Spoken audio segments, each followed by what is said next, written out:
জয়গুরু পরম প্রেমময় শ্রী শ্রী ঠাকুর অনুকূল চন্দ্রের অমীয় বাণী। আজকের বিষয় মন মুখ এক হয় কি করে। ঠাকুর বলছেন মন মুখ এক হওয়াই যথেষ্ট নয়। মন মুখ এক হওয়াই যথেষ্ট নয়, পাগলেরও মন মুখ এক হয়, কিন্তু তার সঙ্গে সুকেন্দ্রিক হওয়া চাই, করা বলার সঙ্গতি নিয়ে। যতই বুদ্ধি থাক, যতই যাই করো,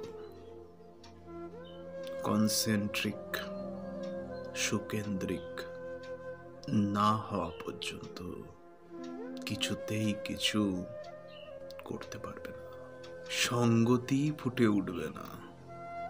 জয়গুরু, বন্দে পুরুষোত্তম।